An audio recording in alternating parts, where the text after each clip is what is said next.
¿qué puedo decir? Porque no puedes sintetizar toda la obra de Cicerón en 10, 15 minutos, pero sí, vamos a ver quién fue Marco Tulio Cicerón, abogado, y para muchos le han apodado el Gran Tribuno. Es correcto, Guillermo. El Gran Tribuno. La verdad, vamos a tratar de no cercenar esta historia de este personaje. Fíjate, mira, tú me encargaste que habláramos de eso y la verdad que sí, es una joya hablar de Marco Tulio, porque son 3 momentos en la historia bien interesantes que marcan no solamente su vida, sino lo que impactó siglos más adelante. Aquí. O sea, él vivió entre el año 400 antes de Jesucristo, antes de que empezara la era cristiana. Y él fue un gran tribuno, como bien lo dices, un filósofo. Él fue uno de los promotores de las escuelas, de los ateneos, de las discusiones en las plazas públicas. Fue alguien que hizo escuelas para el pensamiento, para la reflexión, y tanto impactó que en el siglo XIV, Guía, o sea, ya en la época del Renacimiento, prácticamente cuando empieza a hablar de la ciencia, cuando se empieza a hablar de los modelos económicos, políticos, todos los personajes y todos los grandes inventores de la época del Renacimiento citan a Marco Tulio Cicerón.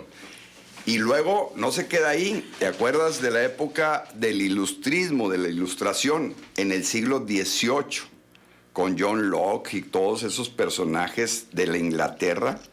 Pues de nuevo, todos los textos, todas las citas, todas las referencias históricas son de Marco Tulio Cicerón. Fíjate, pasaron más prácticamente de 2000 años, de 1800 años, y Marco Tulio sigue impactando en el pensamiento. Es impresionante cómo lo logró Marco Tulio Cicerón. Y este libro, que se llama Los Clásicos, lo traigo acompañado por Séneca. Se llama Tratados Morales.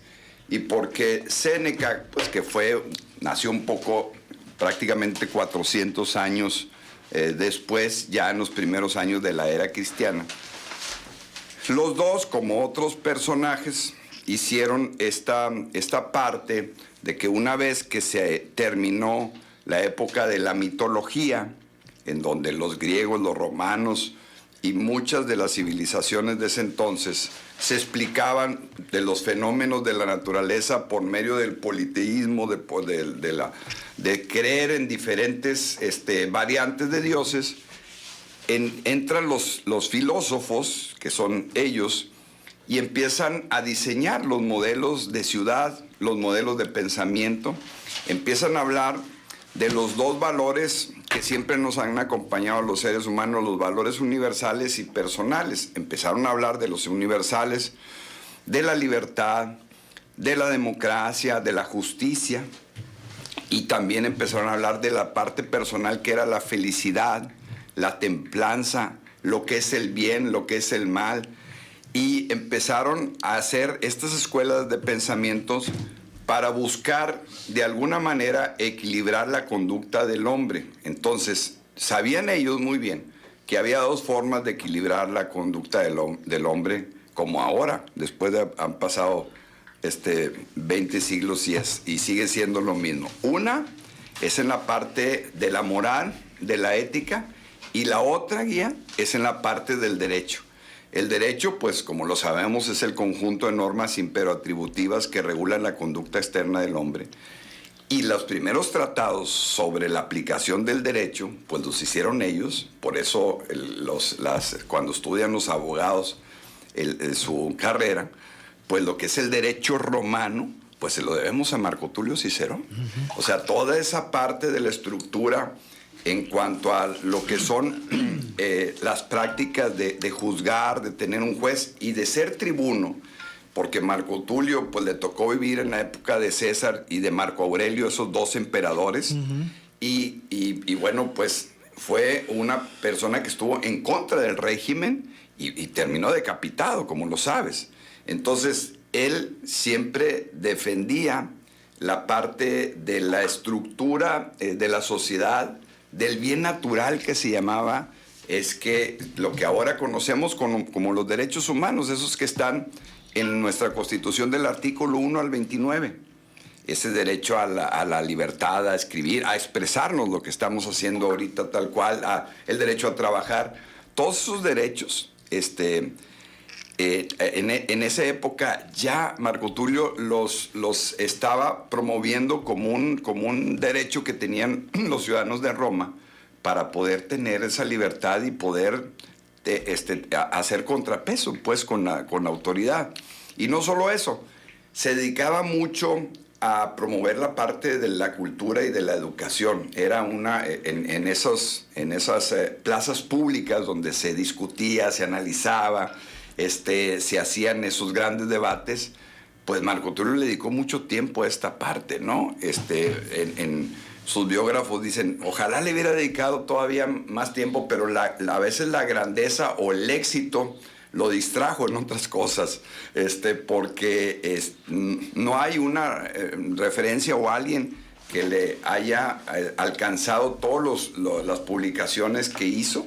No, y las intervenciones en el Senado ahí están, se registraron. Sí, así es, exactamente. Eran y Séneca también.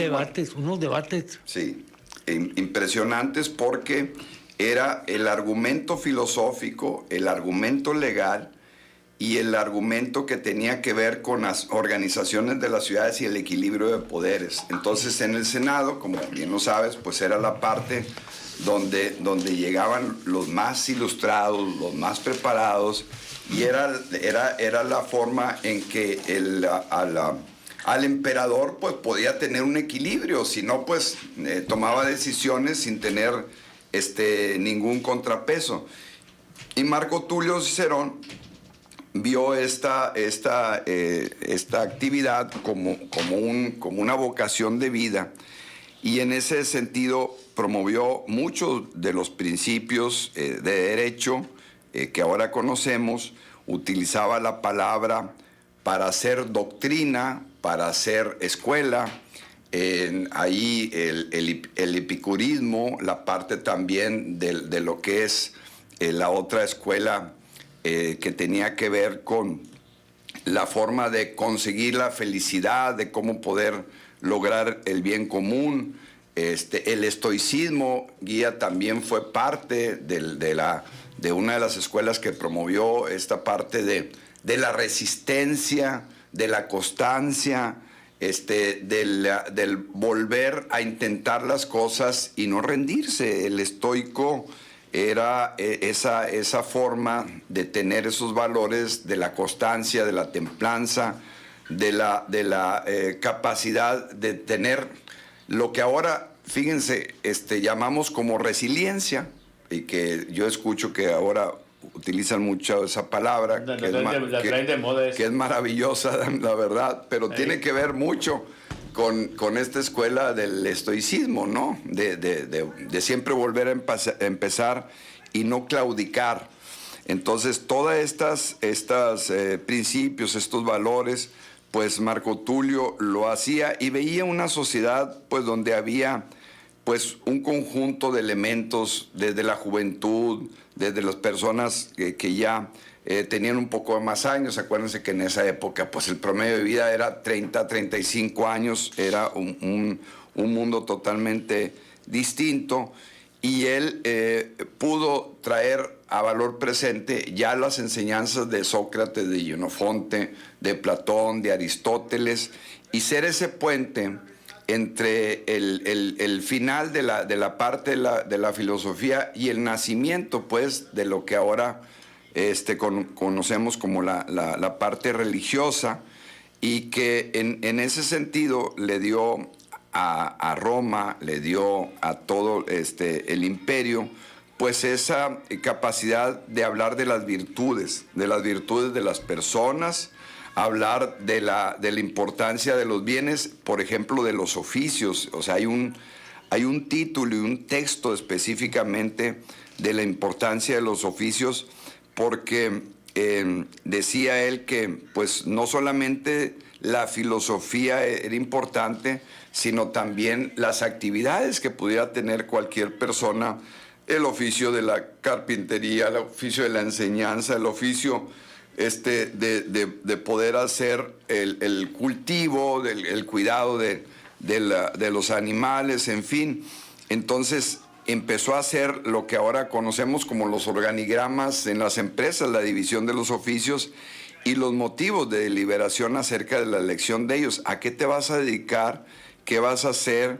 ¿Y cómo se va a regular lo que ahora? Fíjense, pasaron pues prácticamente 18 siglos para empezar a hablar de jornada laboral, de salario, división de trabajo y todo, pero Marco Tulio en ese tiempo pues ya empezaba a promover los principios de los derechos individuales, ¿no?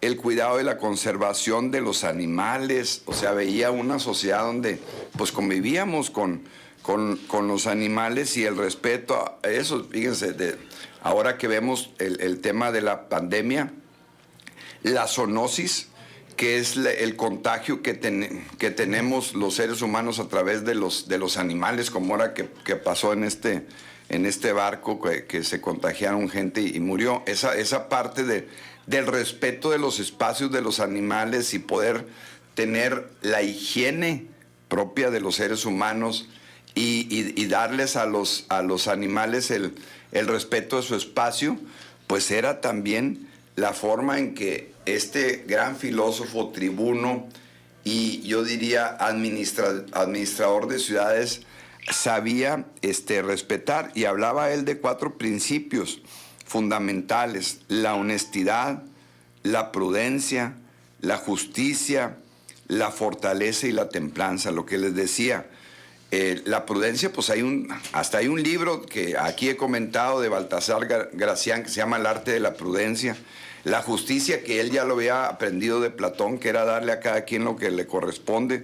La fortaleza, que tiene que ver mucho con el estoicismo, o sea, de ser fuerte no solamente físicamente, sino mentalmente.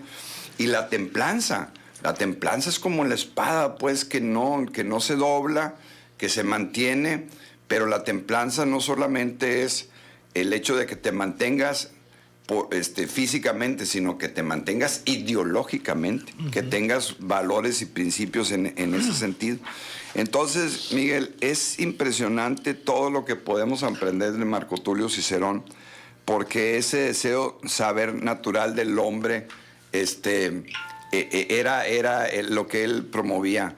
¿Te acuerdas de los oráculos en donde pues muchos consultaban lo que era la visualización del futuro? Tiene mucho tratado en esa parte, y de alguna manera él, si no criticaba, pero también desvirtuaba muchas de las cosas que alguien se imaginaba que podía pasar, y él pues era más como del pensamiento de vivir en el aquí, en el ahora, y poder ubicar lo que pasa actualmente y no dejar toda la esperanza en la famosa caja de Pandora. Miguel, ¿te acuerdas todos los males que había? Uno de los males que había ahí era precisamente de la esperanza, porque decían que el hecho de que estés esperanzado de que por el paso del tiempo, por obra divina, se van a resolver los problemas, no era para muchos de los filósofos de ese tiempo una buena práctica, sino que decía que uno tenía que aportar, tenía que hacer y tenía que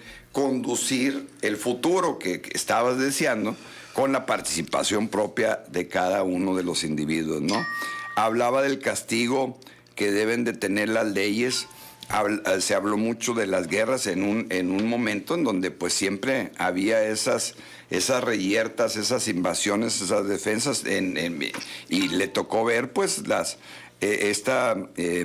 siempre política expansionista que tuvieron los romanos. Y también pues escribió mucha verso y prosa. También fue un poeta muy prolífico, en donde pues los temas de la guerra, de la patria, mira, a él se le conoce y fue nombrado como el padre de la patria, así como conocemos nosotros a Miguel Hidalgo.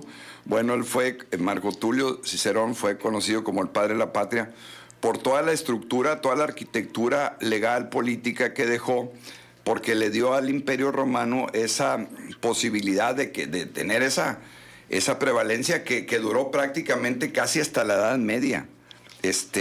Entonces, esa reputación, esa presencia de tener esa administración de la justicia, de cómo debe funcionar un gobierno, de la igualdad, del ánimo, de la modestia, que hablaba de él, que se debía de tener, del decoro, de la gracia, del placer, de la hermosura, a ver, del tema de la estética, en todo sentido la estética, en la cuestión de la arquitectura, de la aplicación de las leyes, en cuestión del decoro, en fin, el tema de los juegos y la chanza. Fíjate, esta palabra de la chanza tiene que ver con el juego, es de darme otra oportunidad también.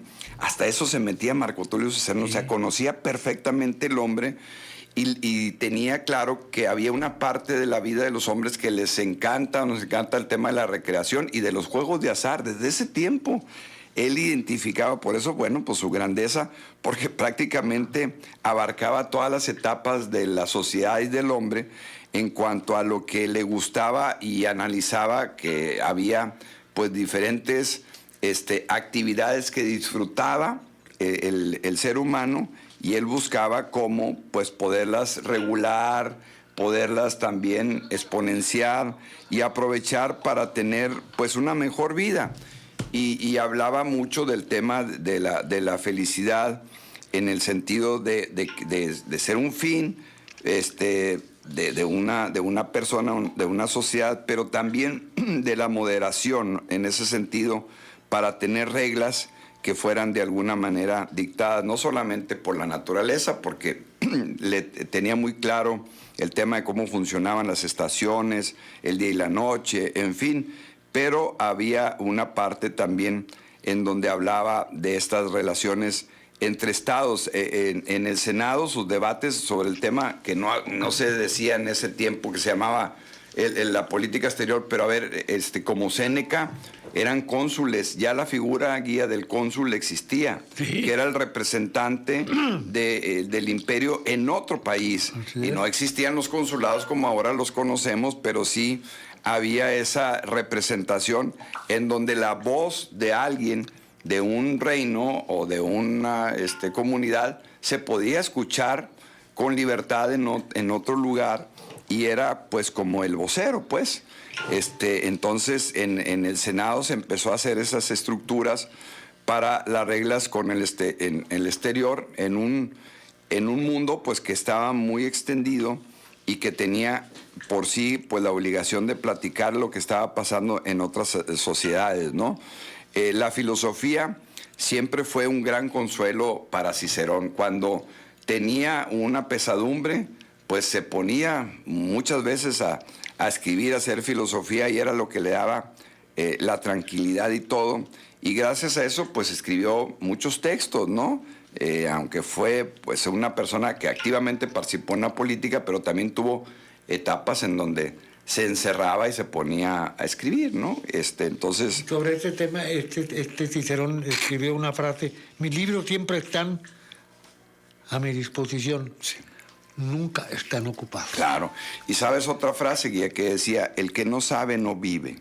Él era un gran promotor del conocimiento y decía: si tú si no sabes el entorno, si no sabes cómo funciona tu cuerpo, cómo funciona la sociedad, pues puedes pasar por esta vida, pero realmente no viviste intensamente, porque tu limitación del conocimiento no te permitió apreciar pues todas las situaciones de la naturaleza y de la condición del hombre. Y por eso era muy importante esa parte de la condición humana. Fíjate, una de las frases que después rescata Maquiavelo dice: no hay cosa más peligrosa que ser temido, ni más útil que ser amado. Esa frase, y por eso te digo, lo impactó hasta el príncipe. Era de Marco Tulio Cicerón, en el sentido de que él decía, y no se refería al rey y al príncipe, pero sí ya después la retoma precisamente en el príncipe Maquiavelo, en el sentido de que ¿qué es más importante para un gobernante? ser amado o ser temido. ¿Cómo se ejerce el poder? ¿Con miedo o con admiración? Son dos formas diferentes de ver, o la combinación de una y otra. Entonces, que debería de ser, ¿verdad? Que debería de ser, exactamente. Entonces, por eso el Imperio Romano pues le agradeció todo el tiempo, porque les enseñó estas formas de ejercer el gobierno, el poder, en el sentido de dónde dar justicia, dónde aumentar, dónde disminuir, dónde castigar, dónde premiar, este sistema de reconocimiento y para crear los medios que llamaba para adquirir la gloria. Me acuerdo mucho ese paisaje de la historia cuando están Madero y Pino Suárez a punto de ser fusilados, y llega Madero y le dice que acaba de venir su esposa, que ya había hablado con el cónsul de Estados Unidos o el embajador, que hizo mucho daño para la parte del cuartelazo que le dieron a Madero y a Pino Suárez, y le dice a Pino Suárez, dice: no te preocupes, dijo, ya me dijo mi esposa que nos van a salvar, que nos van a perdonar. Y Pino Suárez dice: no, Pancho, no te equivoques, dijo, vamos a tener la misma muerte, pero no la misma gloria. Y es cierto, sí, los mataron a los dos, pero poco se acuerdan de José María Pino Suárez. Esa calle que circulamos sí. es del vicepresidente Pino Suárez, que poca gente, entonces, para hacerle un recordatorio y un reconocimiento a Pino Suárez, ¿verdad? Y esa parte hablaba en ese tiempo de lo que es la gloria. La gloria es cómo te recuerdan, pues, la gente una vez que pasas por la vida, hasta eso. Y hablaba mucho de la confianza en los hombres. ¿Qué tanto confía en un senador, en un cónsul, en un emperador o en alguien que hace un oficio? O sea, la parte de la confianza le daba a Marco Tulio Cicerón un valor muy importante, porque una de las cosas que da confianza, Guía, es la admiración. Cuando la gente le tenemos admiración y respeto a alguien, le otorgamos la confianza. Y yo siempre hago el ejercicio en las pláticas que doy de que les pregunto en cuántas personas confían, y siempre me encuentro que la gente no confía en más de 10 personas. Rara vez me encuentro que alguien confía en más de 10. Entonces les hago referencia a estos textos de cómo se ha estudiado esta parte de la confianza y cuáles son los elementos. Y uno de los elementos también de lo que hablaba era la benevolencia, o sea, la bondad. Fíjate hasta dónde se metía y hacía todas estas aportaciones.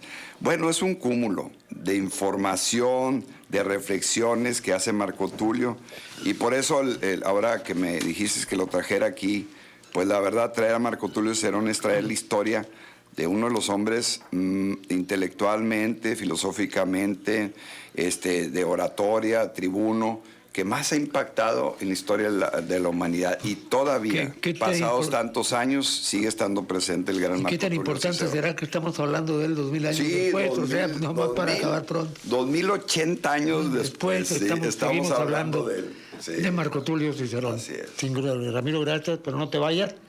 Tenemos una pausa, Manuel. Supongo que Manuel está ahorita. ¿Tenemos una pausa? Sí, tenemos una pausa y volvemos.